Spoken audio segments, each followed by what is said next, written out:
Welcome to Conversations with Big Rich. This is an interview-style podcast. These interviewed are all involved in the off-road industry. Being involved, like all of my guests are, is a lifestyle, not just a job.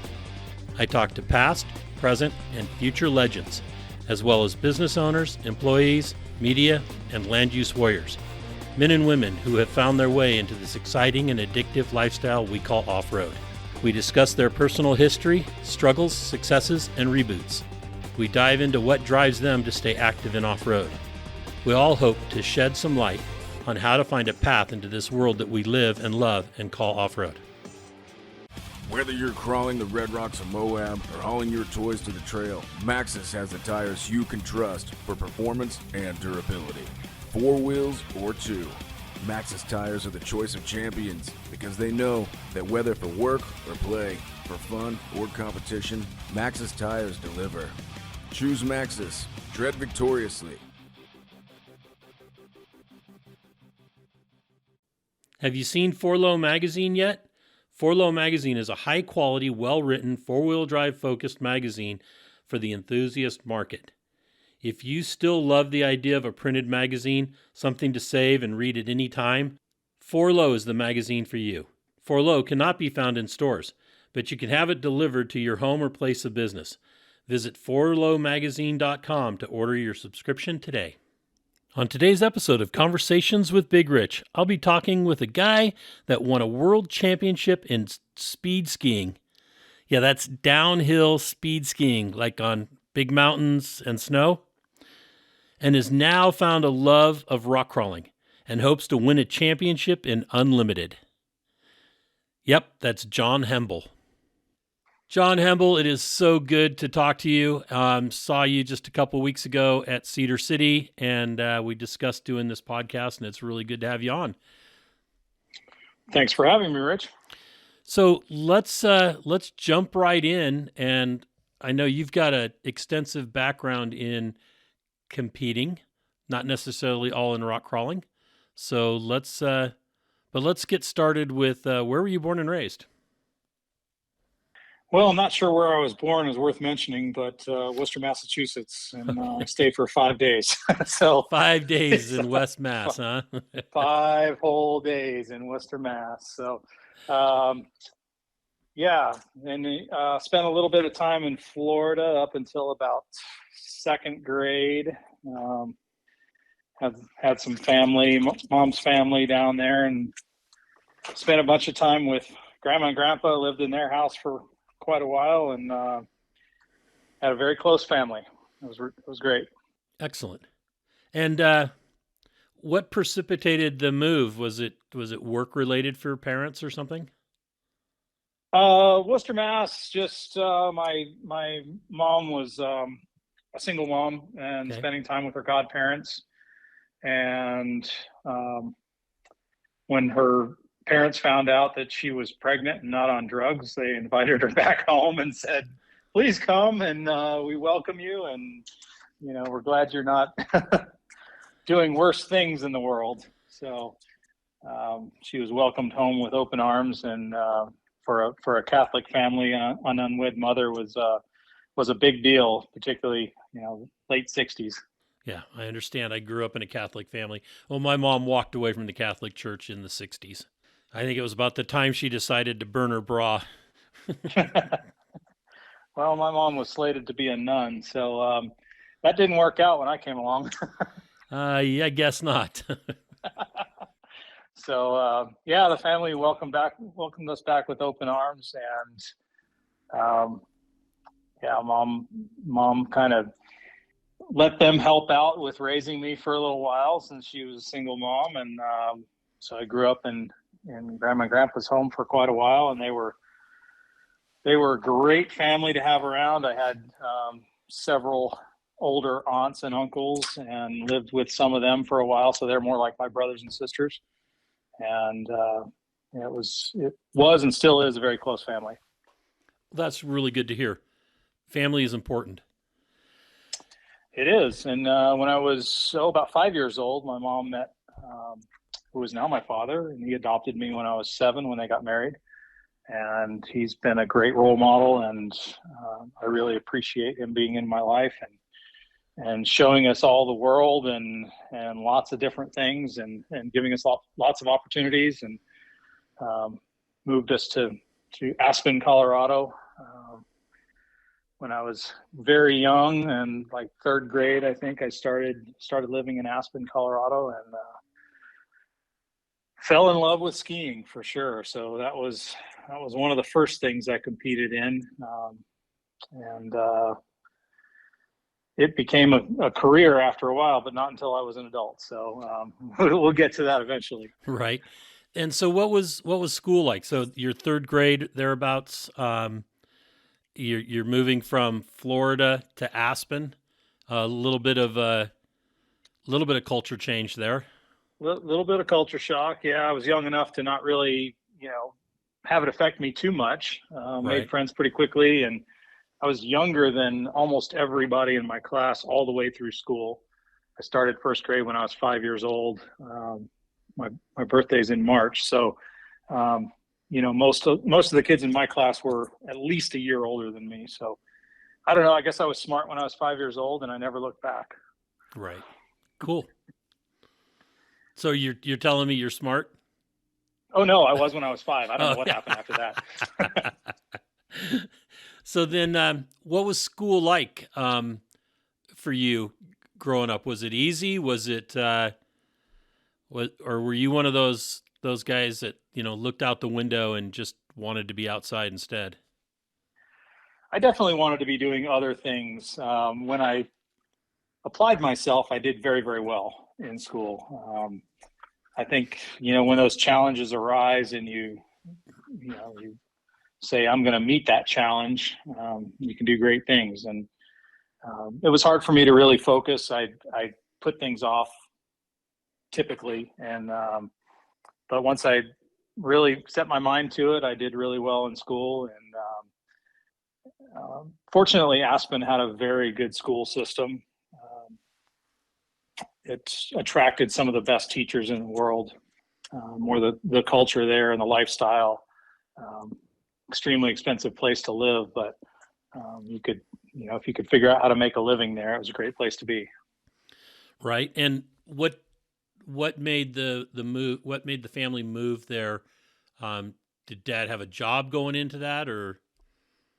So my mom went to work for Delta Airlines when I was very young, and that's where she met my dad. He was a pilot. She was a flight attendant. Oh, okay. They fell in love, and he could pretty much live wherever, he wanted. So he fell in love with the Aspen Snowmass area, loved to ski out there, started skiing there when Snowmass was first opened in the late 60s, and, had been skiing there pretty much every year until we moved there in about 74, 75, something like that. And it was very difficult, I think, for them as parents to live there. We made it work, but they both worked out of Atlanta, Georgia. And so, Delta didn't even fly to Colorado in the 70s. So it was very, very difficult. They had to take whoever brand X was, back then it was Eastern or Continental or, a lot of different airlines.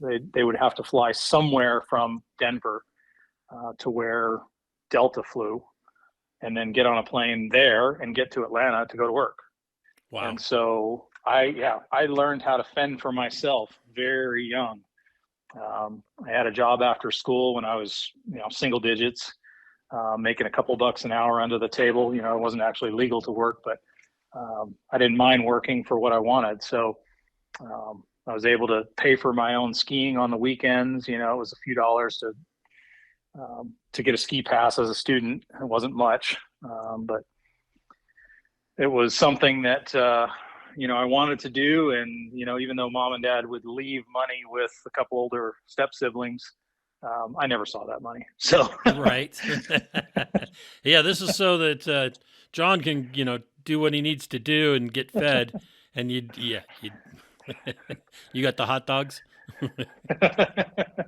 I don't remember a whole lot of the food, honestly. I just remember a lot of work growing up and really enjoying it. I worked in a in a ski shop in Snowmass, Colorado, on after school, just kind of cleaning up after the daily rentals. Back then, rentals didn't seem to last for a week. They lasted maybe a day. And so at the end of the day, all the skis and boots and poles would come back, and there'd be a huge pile in the middle of the ski shop. And it was my job to pair them all up together, whatever miscellaneous items were there, pair them up, put them away, check the skis. If they needed to be tuned, they went to the shop. If they just needed to be put back away, they got hung on the rack. Right. And then, disinfect the boots and do all that. It's like being in a bowling alley. Right. So then working in the ski shop, separating stuff, piles of, matching skis, matching poles, boots, rentals, probably gloves, everything, right? A little bit of everything. Clothing wasn't a deal, but all the hard goods, skis, boots, poles, that was a big deal. And putting that all away and then vacuuming the shop at the end of the day. And, like I said, I got a couple bucks an hour under the table and made some really good lifelong friends, honestly. The manager of the ski shop, the owner, several owners, a bunch of brothers owned the ski shop, and still friends of mine to this day. So it's great. Awesome. And with going to school there, was skiing the only thing, or were there other, did you participate in anything else? When I was there, there was always stuff in school, track, and, different field events and things like that, but wasn't real big into that. I wasn't any, the ball sports really didn't interest me very much. But we did, personal things interested me, skateboarding, BMX, that sort of thing. And unfortunately, I wasn't able to stay in Aspen. My parents decided after quite a while that, it wasn't worth the work that they were going through to be able to live that lifestyle. And so they moved us, just before I was in high school, they moved us to pretty close to Atlanta, Georgia, just south of there in Peachtree City. Okay. Which was a big airline town. It was pretty much filled up with airline personnel of some sort. And there were a lot of outdoor activities there as well. I got into soccer and competitive BMX and a few other things, but bicycles became a big thing for me for a while, and I competed both state level and national level at that. And BMX, you said? BMX, and then BMX freestyle. I was on a couple of teams doing freestyle stuff, jumps, ground tricks, all kinds of ramp stuff.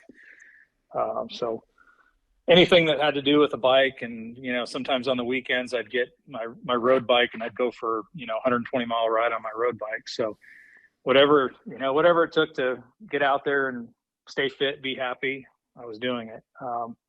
And then the last couple of years of high school, soccer became a bigger thing. I started playing soccer pretty much right when we moved to Georgia, and got pretty good, played for, some of the city teams at first, and then tried out for the county classic team, which is all the best players in the county, and, hundreds of kids try out. And I got on that team. And then between that team and then playing for my high school, I was playing, pretty much at least 5 days a week for one team or the other. And when I wasn't practicing with one team, I was practicing with or playing with the other team. And so they seemed to be okay with it. They said, as long as you're out there practicing and, doing a good job and, you're helping us win, and that's great. And we never played each other, so that wasn't a big deal. Right, because what you were on was more like a club team. It was more like a club team, exactly. And then, the high school team was playing other high schools. And right. That was kind of another big thing. We had a very, very small high school, so soccer was our big sport. Okay. And then the club team probably had other high school guys that you played in high school probably on the team as well. Yeah, I never actually saw anybody on that team or playing against that I saw playing in my high school. Okay. Just, it seemed like it was totally different people. Georgia had a lot of different soccer teams and a whole lot of schools. So Right. my high school was actually a private school, kindergarten through 12th grade. The schools in Georgia at that time were ranked somewhere around 47th in the nation. So the private school was about the only way I was going to get anything close to the education I was getting in Aspen. Right. Okay.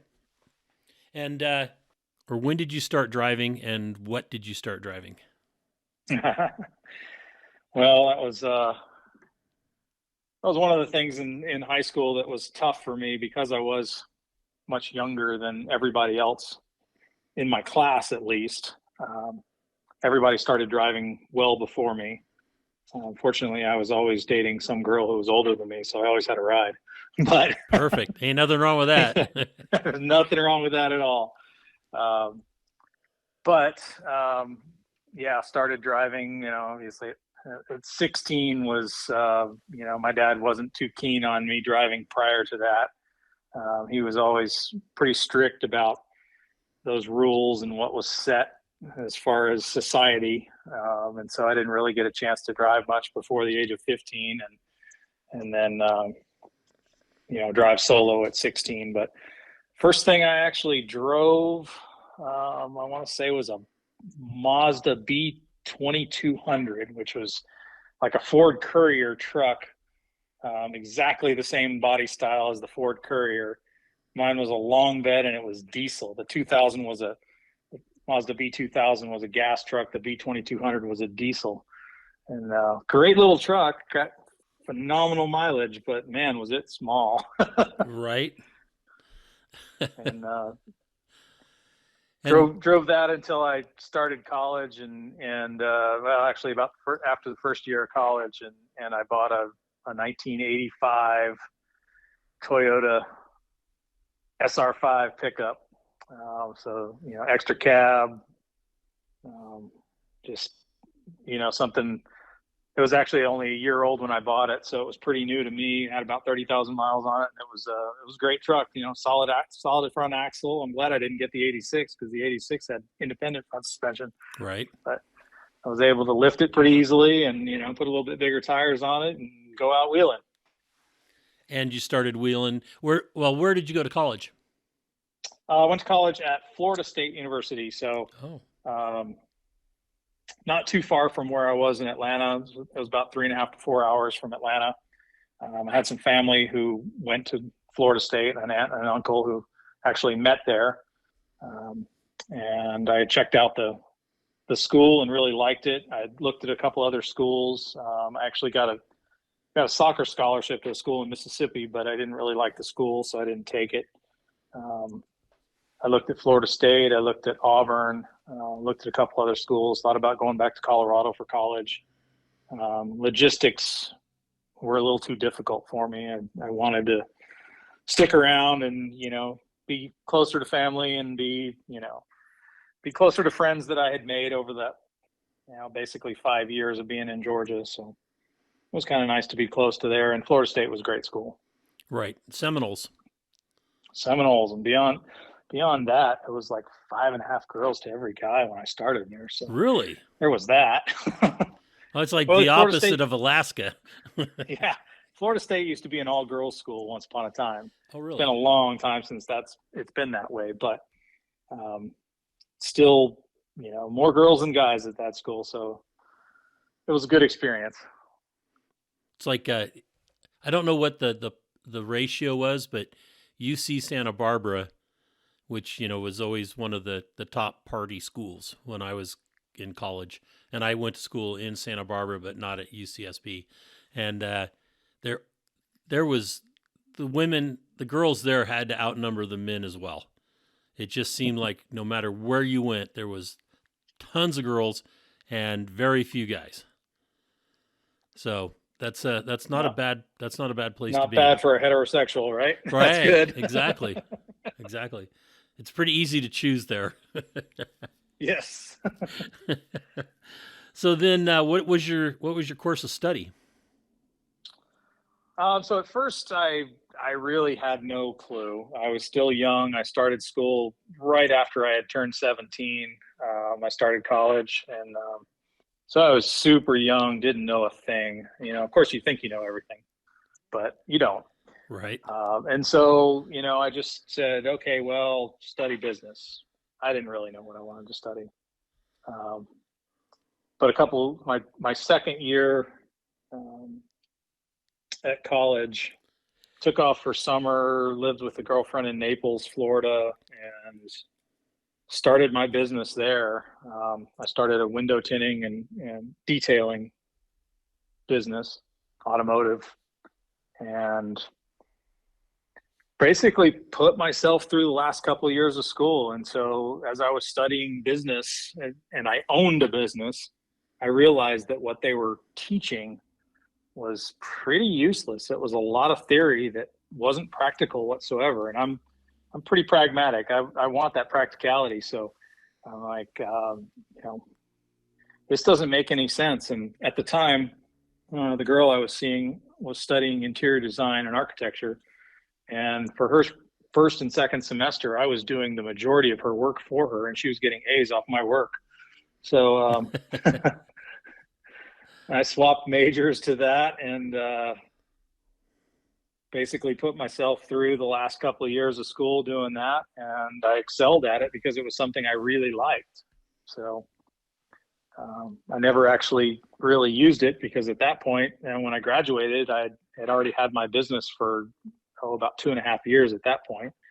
And I knew I wanted to move back to Colorado. And I knew I really didn't want to go to work for somebody else at that point. And as an architect, you're pretty much obligated to go work for somebody for several years before you can then go out on your own and almost start over again.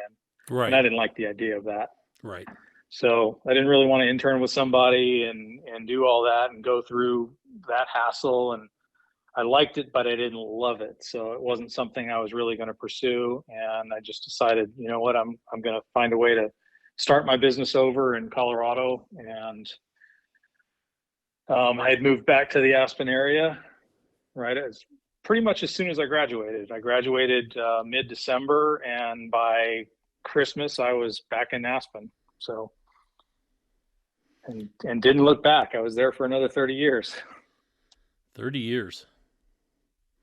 And okay, let's talk about that time in Aspen. How was it getting the business started there? I would imagine you were up against competition already there. There was some competition. The fortunate part is the auto detailing end of things kind of gives you the ability to bring in some day-to-day business, without worrying too much about, knocking on doors or doing anything like that. I was able to, make quite a few friends around the area and, get referrals from friends and start the business on a shoestring budget, basically. And within, probably the first year, I was able to put together enough money to really start the architectural end of the window tinting business, which I was doing at the same time as the automotive end. So I was doing both, but I knew the architectural end was where I really wanted to be. It's where the money was. It was easier work, but it was harder to get into. So I knew it was going to take time to build. And so I kept the auto detailing end of things until 1999.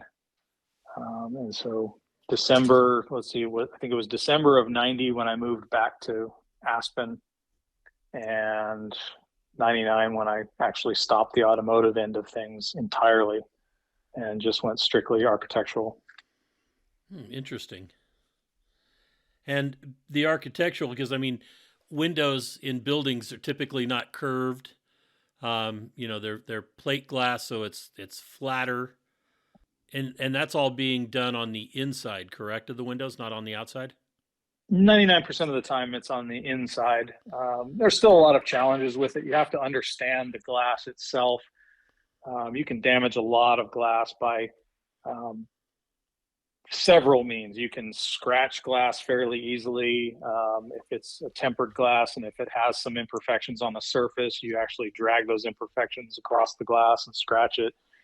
You can break glass by putting the wrong film on that absorbs too much heat, and all of a sudden it expands too much compared to, say, an outer pane, because you're dealing with almost all double pane glass. Right. So, you get some energy issues, you get some imperfections in the glass, you get a lot of things that people don't know starting out in the business, and they say, "Oh, I'm just going to slap some film up there and get paid to do it." Well, you can do that for a while until you start running into problems. I had a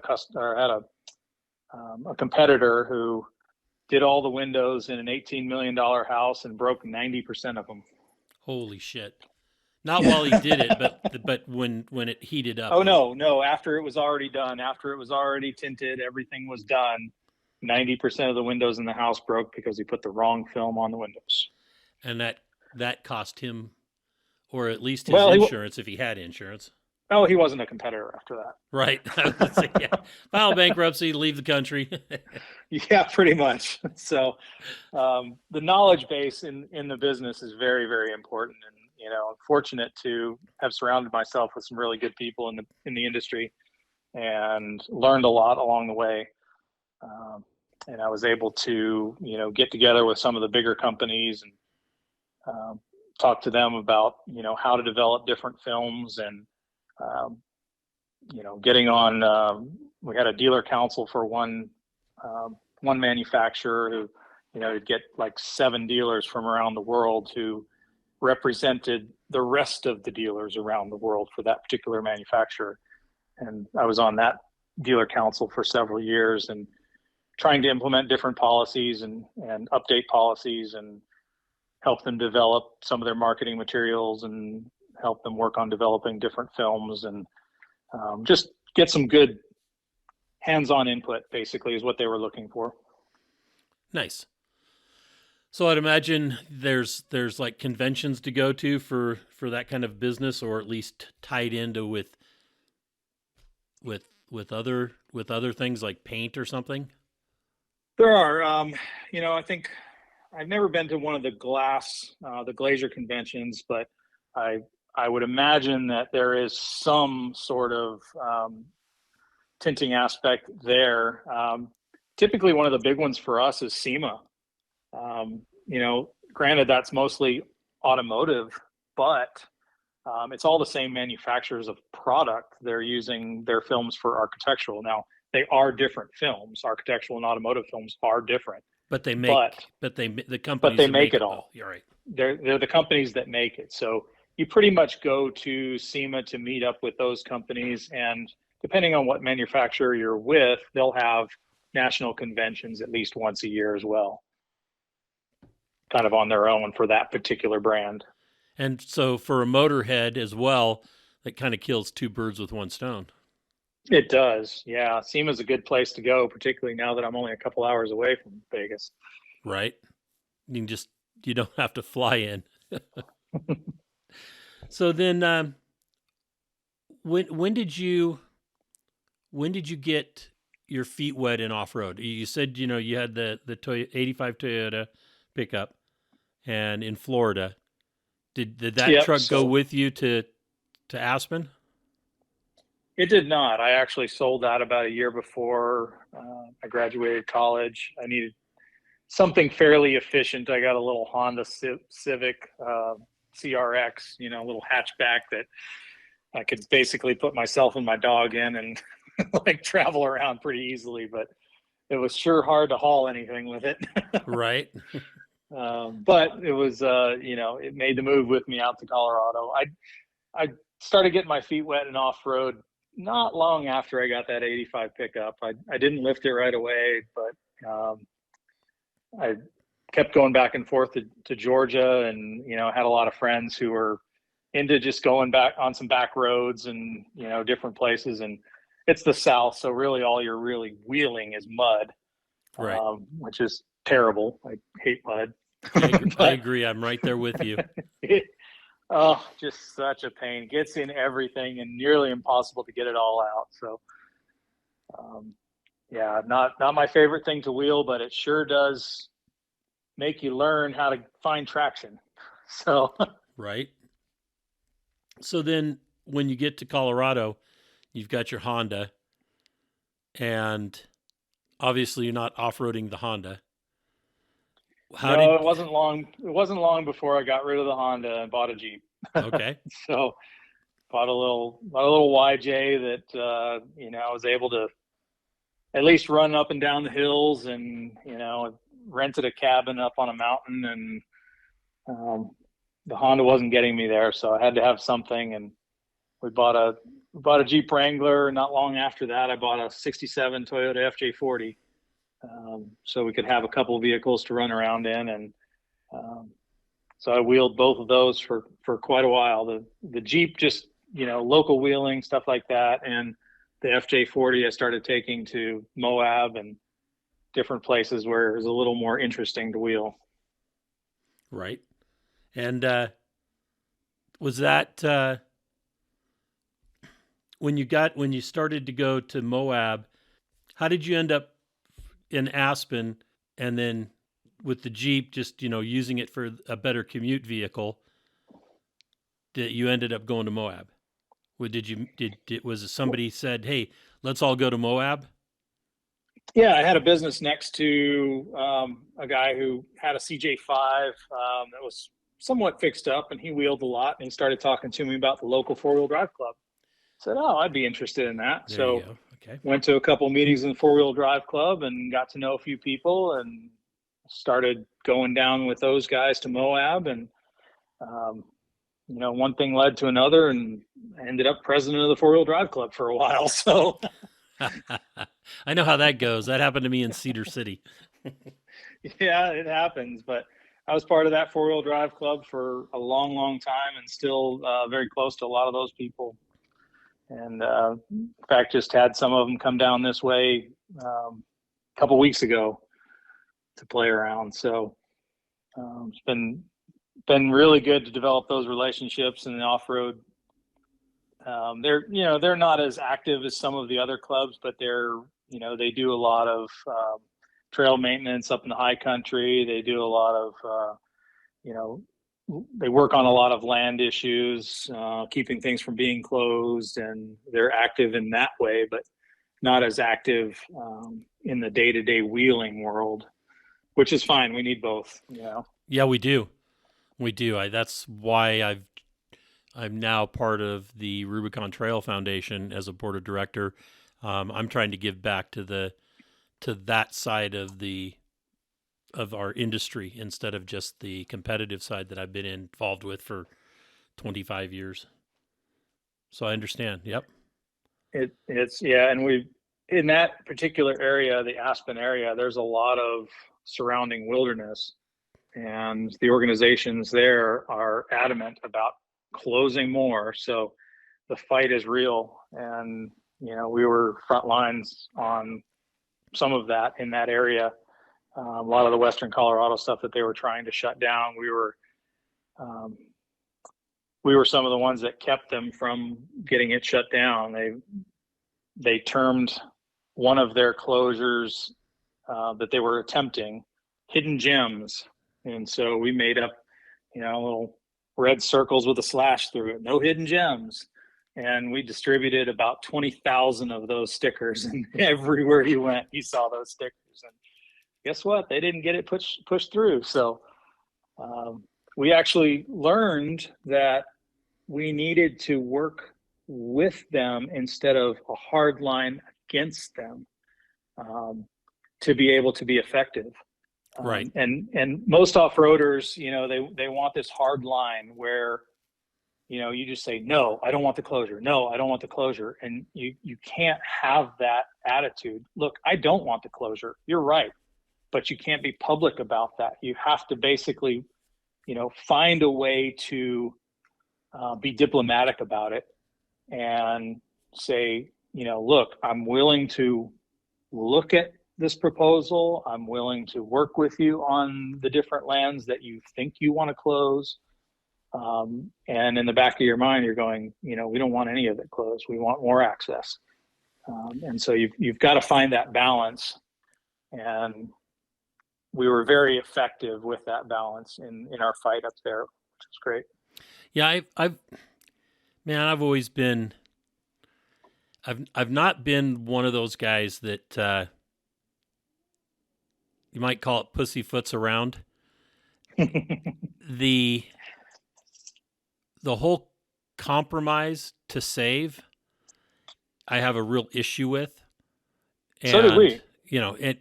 And I get, you have to find that fine line of cooperation but with me, without that compromise.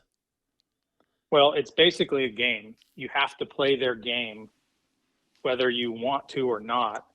And it's not about, for us, it wasn't about, okay, you guys want 1.5 million acres. We're going to give you 200,000. We didn't want to give them a single acre. Right. But we had to look at, okay, what are the things that, we can absolutely live without, and what do we absolutely need? And, it turned out to be about 75,000 acres out of the 1.5 million that they wanted. And we didn't get trail closures, and we didn't get any of that stuff, lumped into it. So ultimately it was a win for us. Right. And Colorado's been a battleground state for land closures, and as well as Utah. Oh, absolutely. 100%. And yeah, I mean, they're beautiful places, no doubt. And, unfortunately, there's user groups that don't really care for the lands the way that some other user groups do. And, we're fortunate in the people we know that we have a lot of really responsible friends who really want to save the lands and save them for the next generation to be able to utilize, whether that's motorized or non-motorized or whatever it is, but keep it open to everybody. Right. Yeah, because once it goes to wilderness, it's closed. You're done. Yeah, you're absolutely done. That and or people monuments. Don't understand the difference between wilderness that they see on TV, that, Alaska wilderness, we can go in that. No, that's little W wilderness. That's not big W wilderness. Big W wilderness means closed off forever to anything motorized. Or even beyond that. It's it's anything mechanized, let's put it that way. Anything mechanized. Correct. And they're even going after the horseback riders now. Yeah. So mechanized can mean a piton in the rock if you're a climber. It can mean something as simple as that. Sorry, you can't use that little anchor in the rock because that's a mechanized piece. Right. Or your boat down the river. Right. So, that's it's a big deal. So, that fight is ongoing. I don't think it's ever going to stop. No, it won't. Yeah, it's unfortunate. Yep. So then you get to go into Moab, and what was? Do you remember what the first trail you did at Moab was? Golden Spike. Golden Spike. Okay. Yeah, I do. That's I don't know. I had, I think, 33s underneath my FJ40 at that time, and some really stiff spring lift. And it was miserable. No lockers, but managed to get through everything just fine. If you learn how to drive with no lockers, you can definitely drive with lockers. So correct. That's how I learned. Yeah, not enough people learn without. So, and still, at that time, still manual and all of that. So, 3-footing the whole thing and, having a great time. So loved it. A lot of throttle got me through some things. Probably wasn't a lot of finesse the first few times out, but it was still a lot of fun. And what is your most favorite trail of the normal Moab trails? And what I mean normal, the ones that you find in the books and everything, not the hidden gems that nobody, the Kevin Carroll type trails. No, I get that. Yeah. I mean, for years and years and years, I was going down there for the main trails. So, I know them well, and, Golden Spike is great, but it's so long and it's so far between obstacles. It's beautiful, scenic, all of that, but man, it's all day long, and you're not really getting a lot of true wheeling in, not the way we like it these days. So probably my favorite down there was Moab Rim. Just, scenic wise, it's just beautiful on the Colorado River. doesn't take you long to get up and down that trail. You've got a lot of great obstacles on the way up and on the way down. So yeah, just that was always one that, I had to do, whether it was the Sunday morning we were leaving or at some point on one of the evenings that we were there or at night or whatever it was. It's a lot of fun, and it scares a lot of people because it's off camber down towards the river on your first climb. But honestly, it's, if you're careful enough and, you're not doing anything stupid, you'll get through it.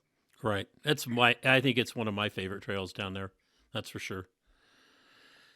Yeah. The other is doing Pritchett and then to Behind the Rocks, but there's the one in between. I can't ever remember the name. Something Canyon. Oh yeah. Not Fisher Canyon. It's anyway, there's that little trail in between the two, so you don't have to do the dirt roads. Right. And then when you come out of that, then you're up White Knuckle and then across. So yeah. So then all good stuff. Yeah. Sure. When was your first time to Sand Hollow? So some of my friends went to the first Trail Hero, and when they came back, I was looking at their pictures and I thought, man, I have got to get down there wheeling. That looks awesome. And at the time, I had my 67 FJ40. I had several other vehicles. I built a exo cage linked Samurai, and I had several other vehicles along the way. But I always kept my FJ40. And at that time, when my friends had come back, I was just finishing up a 10-year build on that FJ40, going to tons, going to, I don't know, probably the 5th V8 I had in the thing, but fuel injected and, swapping sides on the T case and everything, going to the automatic. Basically going to 42s, linked suspension front and rear. The thing was going to be amazing. I was basically building it to be a buggy, right? Be a full-bodied buggy. And so I was finishing up on that, and they showed me these pictures. And man, I got to get down there. So immediately I booked a trip for Winter 4x4 because that was the next event that was up. And I was like, well, at least I'll get down there for Winter 4x4. People can show me around. It's a good event. I didn't know much about it. I just, I looked it up online, and I found the trails that they were running, and I was like, well, sounds like 9 rated trails is where I want to be. So we'll go for those and see what happens. And so we came down for the Winter 4x4 that year, and man, it just poured rain and half snowed that whole weekend. it was kind of miserable, but we had a great time. So like, when the weekend was over and, we hadn't broken anything and we had some great trails, we did, I think we did Nasty Half, we did Joint Effort, we did the Maze. I don't remember all the trails we did at that time, but several pretty good trails, and a great group of people. And I met some people from Colorado on that trip that are actually living here with me now, so in southern Utah. So we both decided after that trip that we might have to move there. Right. A lot of Californians have done that too. Yeah, I know that. But after that trip, we booked for the next Trail Hero and the next Winter 4x4 and the next Trail Hero. And then I took some friends from Glenwood Springs, where, the 4-wheel drive club was. I brought them down to Sand Hollow and showed them around at some point in there before I had moved here. So, got a good group of Coloradans together and brought them all down to show them around Sand Hollow for their first time. And they've been back several times since, so they love it too. And then at what point did you say, okay, I'm loving this too much, I got to move here? Well, I think I made the decision in early 2018 that I wanted to move. And I wasn't sure how that was going to happen, because at that point, I didn't really have any prospects for selling my business, and I wasn't sure how that was going to go. I knew I could put my house up for sale. I wasn't sure how the business, if it would sell, if it wouldn't sell. I had no idea. It was all kind of up in the air at that time. But in 2018, um, we had a big forest fire that was only a mile or so from our house and coming our way. We had to evacuate, and that was on, I think that was on the 3rd of July or 4th of July. I can't remember that it started. And we had just had our house up for sale, and we were supposed to have a showing the next day, and everything got closed down. All the real estate sales got shut down for the rest of the summer. So there was no selling the house that year, and we had to wait till the next spring to put our house up for sale. So 2019, and it gave me time also to look for a buyer for my business, so that wasn't such a bad thing. 2019 rolled around, and I was able to put my house back on the market, sell it within, I think, about 3 weeks of putting it on the market, and also sold my business the same month. So we moved down in August of 2019 to Hurricane, and man, haven't looked back. It's been great. Made more friends in Southern Utah within the first year of living here than I made in a lifetime in Aspen. And I think part of that is the transient nature of Aspen. It's so expensive that people just can't afford to stay there. And I've been fortunate to make friends all over the world. My skiing career helped with that. We haven't talked about that, but I'm sure we will. I've got friends all over Europe, all over Scandinavia, pretty much all over North America, a few in South America. So I've been fortunate to be able to travel all over the world skiing, and then as soon as I moved to Southern Utah, I quit. So I don't ski anymore. So two hobbies can be very expensive. Yes. So let's before we get into the rock crawling competitions and stuff and how that all came about, let's talk about the skiing. How did you go from skiing as a kid to Florida, Atlanta, or Florida skiing as a kid, Atlanta, then Florida, yeah. Yeah, and then back to back to Aspen, and then you picked up skiing again, and you were just doing it as a recreational then? Pretty much. So when we moved to the Atlanta area, because my parents both worked for Delta, we could pretty much fly anywhere we wanted to at a moment's notice. And so skiing, I never gave up skiing, even moving to Georgia. We would fly to Salt Lake was the easiest, just because you can fly into Salt Lake, be on the mountain in 45 minutes. Right. There's, if you've got your ski gear with you, you don't have to go rent ski gear or anything else. You can be there really quickly. So it was super convenient. Delta flew into Salt Lake, so we could get a direct flight from Atlanta to Salt Lake, be skiing, maybe just go for a long weekend or whatever. It didn't really matter because, we weren't really paying for flights. We had to go on standby, but, typically you look at, okay, what flights have availability, and let's work around that, and let's work around those days. And so my parents would take me out of school for a few days when all my friends were going to the beach for either Christmas vacation or spring break or whatever it was. I was going to the mountains.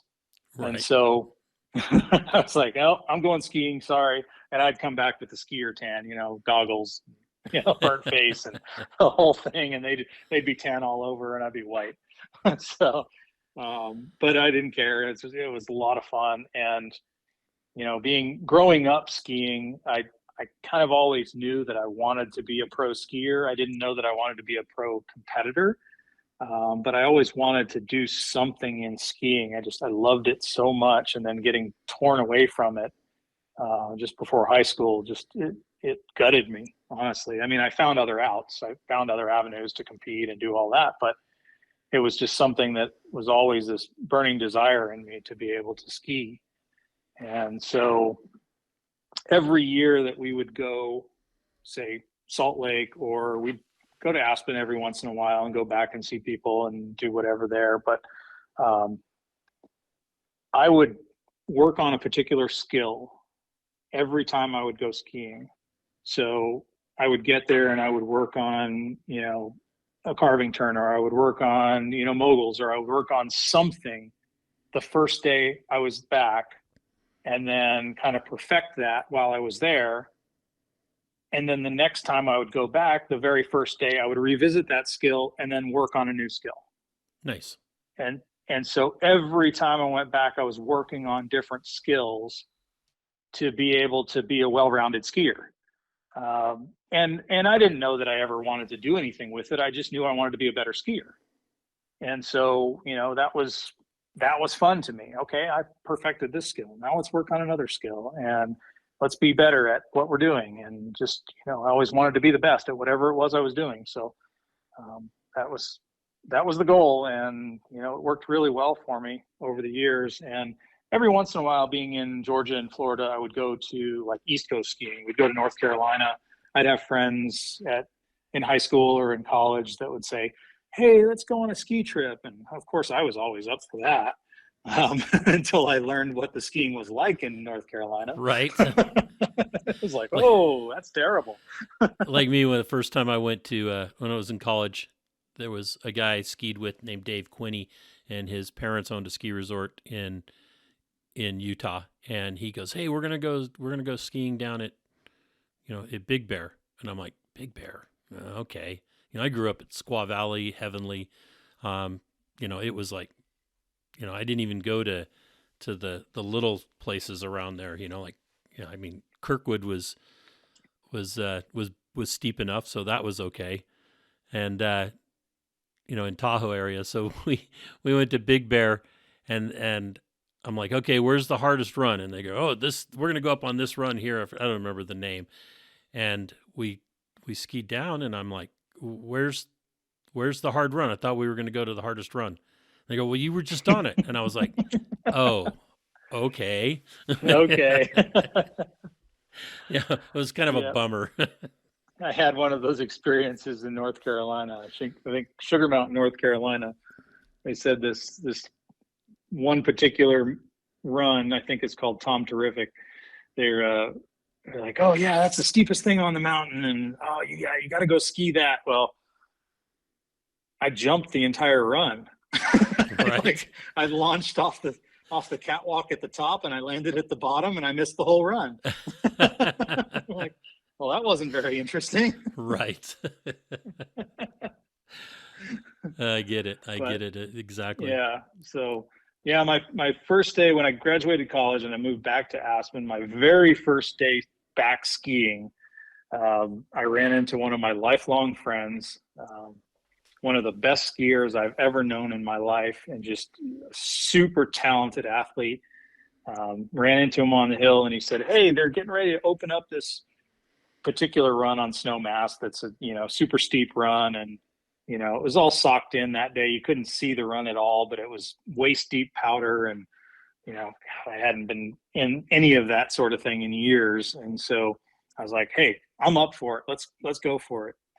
And we had to hike up to this thing and ski down, and I had no idea what I just skied down. All I knew, it was steep and deep. And I was like, well, that was a lot of fun. I eventually saw it later, and I'm like, oh yeah, that's pretty cool, and so that's the kind of stuff we would just go ski all the time.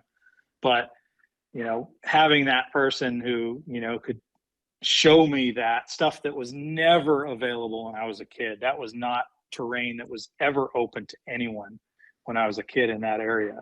And they had opened up all this, super steep terrain and off-piste stuff that was just phenomenal skiing, all double black stuff. But it's just, at that point, that's all I wanted to go ski. After I ran that, it's like, oh, that's, I want something steeper. I want something deeper. I want trees. I want all this technical stuff. And so that's, we always pushed it every time we went out. That's how I grew up at Squaw. I mean, I didn't physically live there, but we skied every weekend, and sometimes it was Friday through Monday. So I'd ski 4 days a weekend, but it was, it wasn't the runs that everybody was on. We would climb over the fences and jump the cornice. We would, the signs that said, this area closed or, whatever, those signs became blank to us. And we just went for it, I mean, oh, you can ski from Squaw Valley to Alpine. Oh, let's try that. What? There's a backside. There's a backside to Squaw Valley, and you can come into the village from the backside. Well, let's try that. And it was Nice. We just went and hunted it. We didn't really. I never hooked up with any locals. It was just the ski club that I was with. But it was, we got to the point where ski patrol would see us and they'd start chasing us. So they never caught us.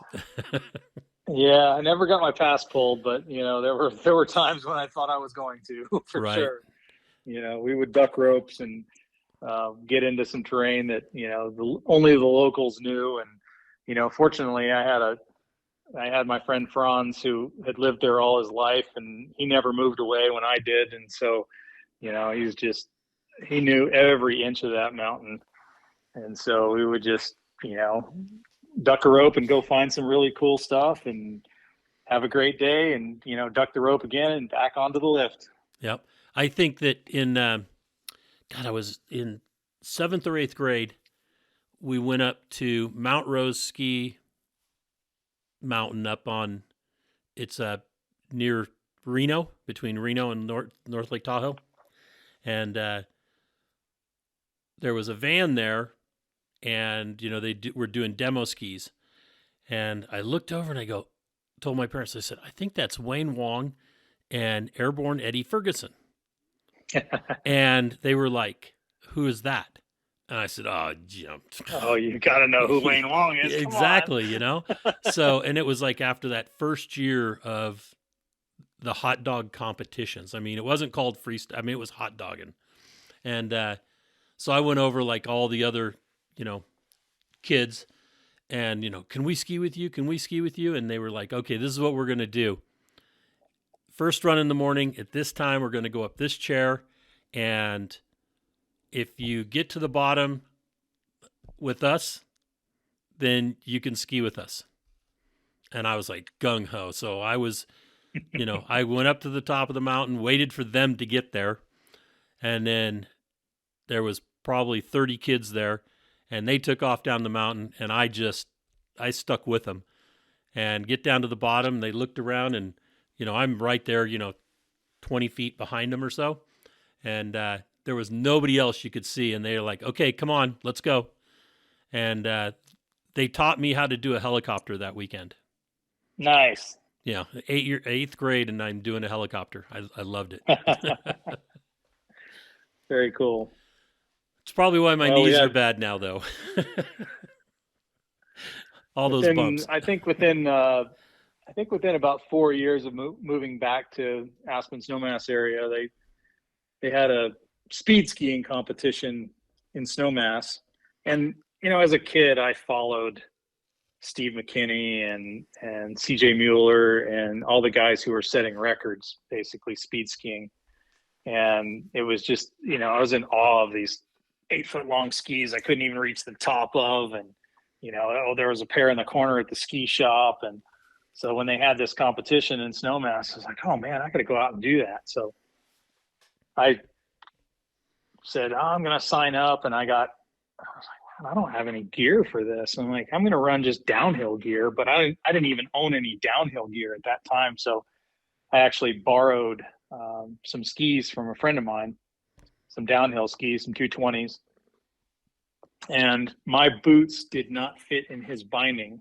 And so rather than re-drilling his binding, which I didn't want to do because they're his skis, I borrowed his ski boot and put my liner in his boot. Took up some of the extra space, packed something in there to take some of the extra space up.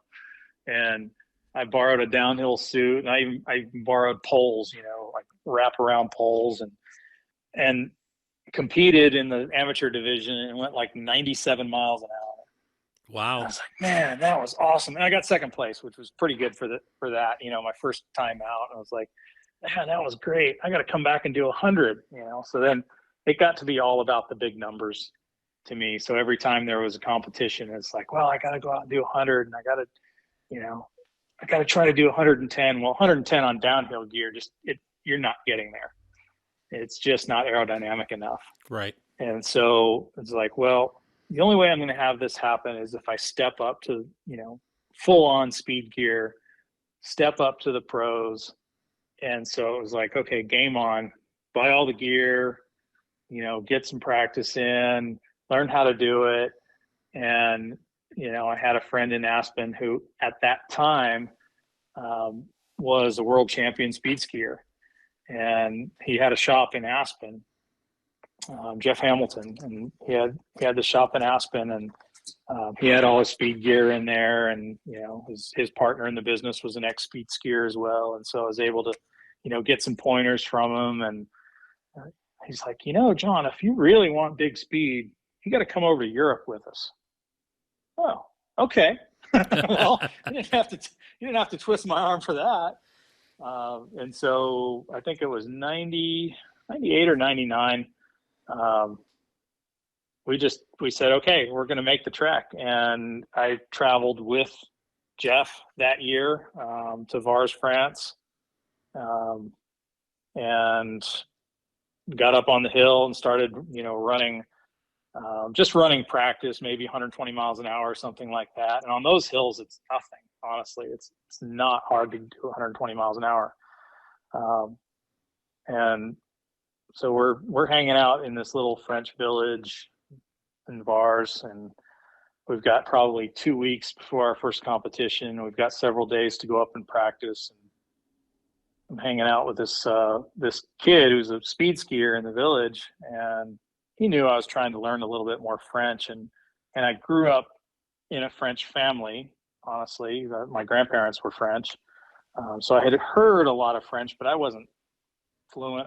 I knew very little, but I had taken French in high school as well. So I knew the grammar part of it, put it that way. Okay. I didn't know how to speak it. So he knew I was trying to learn more. And on my way through JFK on the way to France, I picked up a phrase book, French phrase book, and on the cover it said, even new phrases like mad cow disease. And I'm like, oh, okay. So when this kid asked, hey, John, look in your phrase book, learn how to say something in French, and try it out on me the next day. So we're up on the hillside the next day, getting ready to take my run. And I yell down to the kid, Je pense j'ai maladie de la vache folle, which roughly translated means, I think I have mad cow disease. And I gave out a big, and I put on my helmet and I took my run, and I went like 130 miles an hour, and everything was perfect. And I was like, man, I got to do that next time. And so the next time I went up, I just gave out, I didn't say the words, but I gave out the big bellowing moo, and I took my run, and it was a great run again. So it just became a habit. It's just every time I went up. And so all of a sudden this French kid that's living in the village, he's calling me La Vache Folle, the mad cow. There you go. And so the name stuck, and I got my nickname in France. Nice. So what was the highest speed that you attained on skis? 153.1 miles an hour. Holy shit. I did that fast once on a motorcycle. Yeah, I've never been that fast in a vehicle, unfortunately. So I've been close. I've been 143. But the problem is, you're basically on an open road most of the time. If somebody would put me on a track, right, I'm sure I could go, whatever speed I wanted. The Autobahn.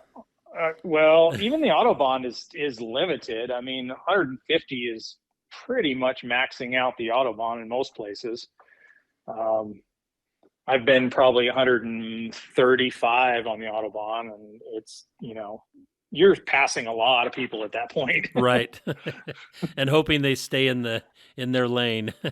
Yeah. The Germans have this great system where if there's a wreck, they just pull this semi in that has a big gray wall on one side and the other side opens, and they shove everything into the semi and close it up and leave. Wow. Okay. It's super efficient, and work out the details later. They don't care. Just get it off the highway. Right. So then, what are some of the places that you skied besides France for speed? For speed, we raced a couple different places in France. Les Arcs, France is where I set my record. Vars is where the current world record is set at 158 miles an hour. We raced in Switzerland, Italy, Austria. They're currently racing, I think, they've had some races in Slovenia. They've had some races in Spain. We had races in Norway, Sweden, Finland. We kind of went all over the place. I mean, if somebody was putting on a race, we had the World Championships in Finland one year up in the Arctic Circle in this tiny little town of Salla, Finland. It's like 15 kilometers from the Russian border. It's, crazy cold and not much daylight certain times of the year. We went up there for a training camp one year where you don't even race during the day, if you want to put it that way. You have about an hour and a half of daylight, and the light is so bad that you don't want to ski. You have to wait until it's dark, and so you run under the lights. And so you're running like 100 miles an hour in 20 below weather in a skin tight suit with no insulation. Right, because you're like shrink wrapped. Pretty much, yeah. They call it a rubber suit. It's not rubber. It's a 4-way stretchable material that has a super thin fleece lining that's you basically just sweat inside of it, and so that sweat turns to ice water real quick. Right. So then, you said your record. That was, you mean your personal best, or did you have a world record at one time? I didn't have the world record. I had the U.S. record. I had several track records, but yeah, the world record was set in 2002 by a Frenchman when I set my personal best and the U.S. record. And then in 2006, I tied my record to the 1,000th. Wow. Which really pissed me off. But it was in the semifinals of the biggest race of the year, basically. And at that point, when the record falls, so my Italian friend who I had beaten, I was world champion in 2002, which was a points thing. Just like NASCAR, you don't always have to be at the top of the podium, but you have to have a lot of the best finishes. And we have that in We Rock as well. You don't always have to be at the top of the podium, but you have a lot of the best finishes and you're going to be national champion or whatever it is. So, so that year I had, I think I only had 2 races where I wasn't on the podium that year, something like that. And so, it was a really good year for me, and, I ended up world champion. Well, I think the next year,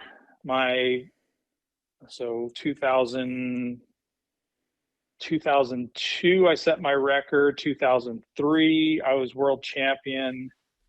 And then 2004, the Italian that held the world record, or set the world record in 2006, he started his world champion run in 2004, and at this point he's still racing and has 13 world championships. Wow. Yeah, so I was happy that I beat him at least for a year. So how is he able to do that? Is his technique just that good, or is he got some secret with his skis and wax, or? Yeah, I mean the racers definitely don't give up their secrets on the skis. He's got great technique. He's a phenomenal skier. You know, he was a World Cup he was a World Cup downhill guy for years and got hurt, and then picked up speed skiing. And you know, he's got great technique. He's a good overall skier all around, which I was fortunate to be in that realm as well. There's a lot of speed skiers who aren't great free skiers. They're very good at the technical sport of speed skiing, but they couldn't hit an off-piste slope to save their life. Right. Okay. I think that's changed nowadays. I think the guys who are at the top of the sport now are all good all-around skiers. I think it's gotten to that level where you can no longer just be a specialist in speed. So I think it started to change with Jeff Hamilton, but it definitely changed with me and with Simone, who's the Italian, Simone Origone. And his brother set the world record. He set the world record. His younger brother set the world record after him. And so it's, you know, it's a great family legacy for those guys as well. So, but you know, I had a great career. I can't complain. I had a good 10-year career. Got to travel all over the world, got some great sponsors, you know, actually made money in the sport, which not a lot of skiers make money skiing. Right. Sponsors definitely helped with that. You know, I got a watch with my name on it, which there's very few athletes that have a watch named after them. So There you go. That's cool. yeah. So then you get the bug to rock crawl, and did you move to Hurricane first before you competed, or did I did. Okay, Yeah, you did. yeah. I moved to Hurricane for a couple of reasons. One was definitely the off-road ability of the area. Just, you know, everything that the area had to offer off-road was amazing. But ultimately, you know, the decision was business. That was the primary decision. And, you know, being in Aspen, it's a very small community. Although I made good money, I knew I wasn't going to be able to scale the business to be able to retire there eventually. It was just too expensive and too small a place for, you know, scaling a business to be able to step back from the day-to-day operations. But I knew with the growth potential in the St. George area, Hurricane and all of that, scaling the business was a good possibility. I knew it was going to take some time, and COVID definitely slowed down our growth for the business, but it has been a really good place to grow the business, and it is growing at this point. And, you know, I'm super happy about the way that business is going, and looking forward to the future there. But because of COVID, I actually got a lot of four-wheeling in the first year I was here. Right. So I Social got about distancing. 120. Yeah, exactly. I got like 120, 130 days of wheeling in, which was a great year. My best previous to that was like 37 days or something like that. So I was having a phenomenal time. And I talked to, I think it was Steve Nance, who asked me if I wanted to go compete at one point. I think it was after that first year. I think it was 2020. He said, "Oh, there's competition coming up in Cedar City." And I said, "Well, what's that all about?" And he said, "Well, you know," he told me all the details of We Rock and, you know, what I could expect. And I said, "Yeah, sounds like fun." So we went up and competed that year. I think we did 2 events maybe that year. I can't remember. I think that year they had the national championship in Cedar as well. I can't remember if I just went for that or we did 2 events. But I think that year there might have been the super crawl at Sand Hollow as well, that Jesse ran for one year. But anyway, that was, we did a couple of events, and I had an SNN Fab chassis buggy that I bought as a drag axle car, and had Steve Nance at Sand Hollow Off Road rear steer the car for me while I was in the process of moving to Hurricane. I figured I was going to be down for a month anyway, so here's my car. Get rear steer under it. It's already got 40 spline rear, so use all that stuff and reconfigure it for rear steer. So had a car that was somewhat capable, and we had a good time competing. David Binkert said he'd spot for me. He said he had some experience doing it, so I said, yeah, let's do it. And he became my spotter for several years. Right. And then you guys, that was Sportsman, and then you decided to jump up into Unlimited and quit messing around. We ran a partial year in Sportsman in that SNN Fab car, and then I ended up building a Caliph Redden chassis portal buggy, and we ran one more year. We ran a full season in Sportsman A, and won the Western and national titles for that year. And it was super close, though. I mean, it came down to running up to Goldendale and competing against Michael Brassanini. And basically it came down to whoever won Goldendale was going to win the overall that year. And, fortunately I came away with it, but it could have gone either way. Michael's a great driver, and man, he gives me a run for my money every time we go out. Yeah. That, yeah, Michael is a good driver. He's a really good driver. And I love just rec wheeling with him. I mean, we go out and we push the limits every time we go out. So whether it's Sand Hollow or somewhere in Arizona or Colorado or wherever we go wheeling nowadays, we are always pushing the limits and looking for harder and harder stuff. And, it really, I honestly think the competitive side of the sport has made me a much better rec wheeler. So I'm thankful for that. Yeah, because you're first of all, you're doing things in competition that you wouldn't take that line unless there was cones there. You'd always go, oh, hey, this line over here, a foot over here is much easier, or much, this makes more sense. But you have to drive the lines that the course designer, and that's what I always called it. It was a chess match between myself as a course designer, the competitor, and then the playing field, the chessboard was of course the rocks. And so right. And it is exactly that way. You get into some situations where, like you said, you wouldn't normally try that line, but now you're forced into that line, and you've got to find a way to make that work without either a rollover or hitting a cone or whatever. Right. Let's see if we can do it without a backup, or let's see if we can do it, cleanly, or, let's see if we can even do it within the 10 minutes you're allotting us.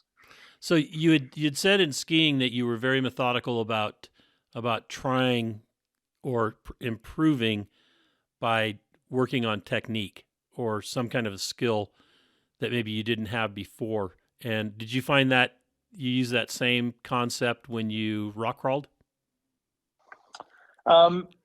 Competition wise, I haven't been able to really translate that so much, but what I have been able to translate is, improving on different skills that maybe aren't intuitive, and things that I've learned in competition and I've seen other competitors do, or, seen techniques that have worked.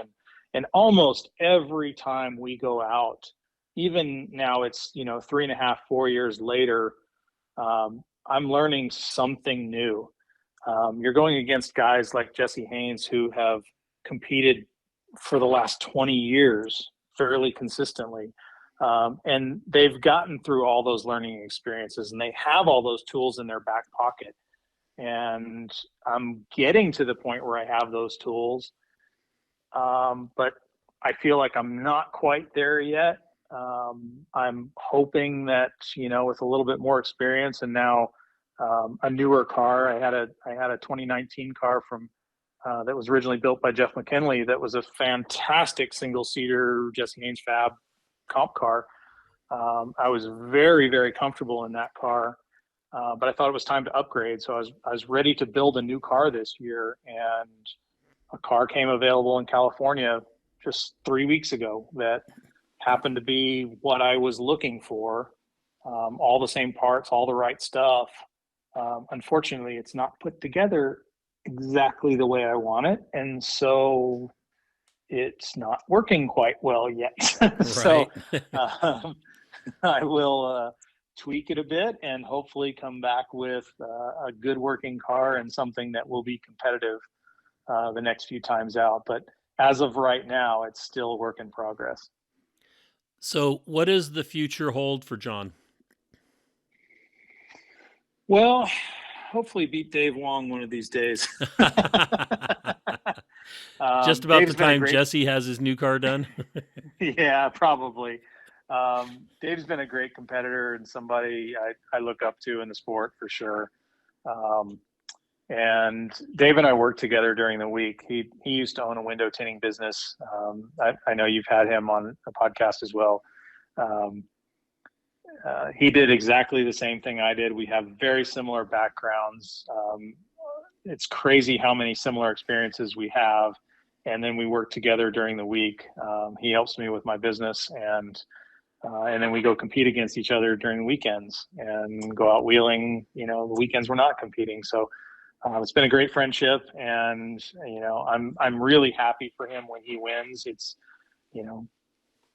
I'm happy for any of my friends if they win, and I'm happy if I win, but I'm not sad when I lose because I've learned something and I've had a great time during the weekend competing against my friends. So I think just more of that at this point, hopefully get a car that's a little bit more competitive and,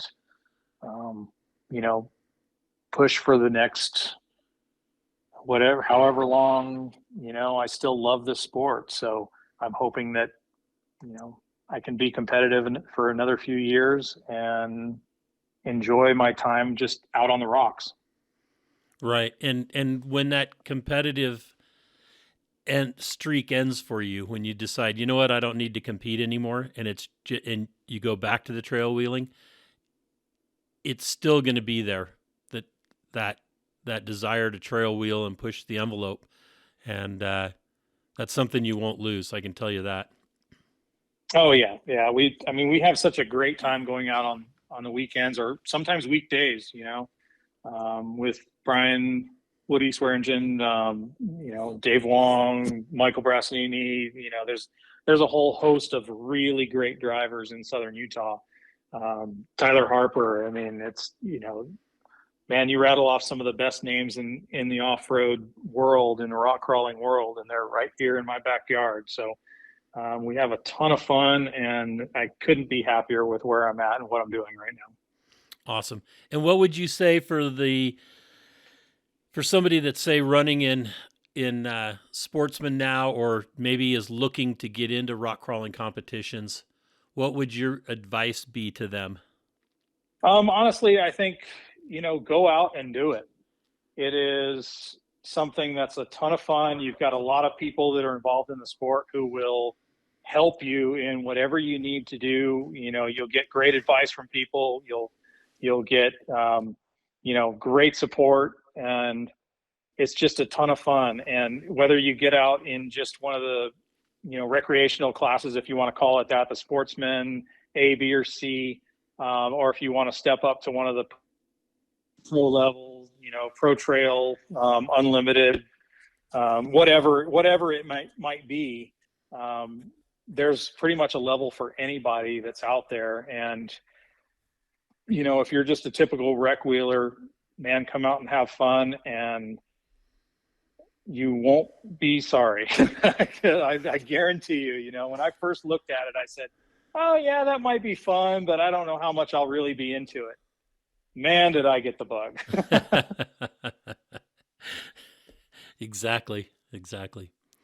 Well, John, I want to say thank you so much for spending the time today and having this conversation with me and talking about your life.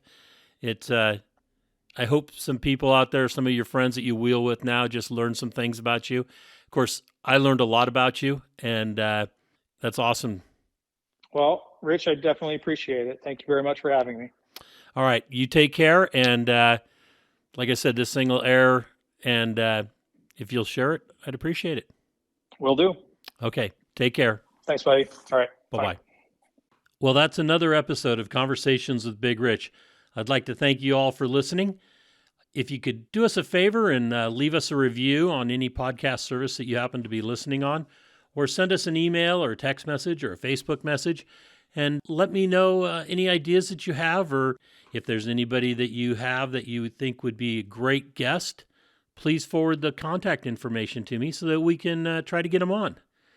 And always remember, live life to the fullest. Enjoying life is a must. Follow your dreams and live life with all the gusto you can. Thank you.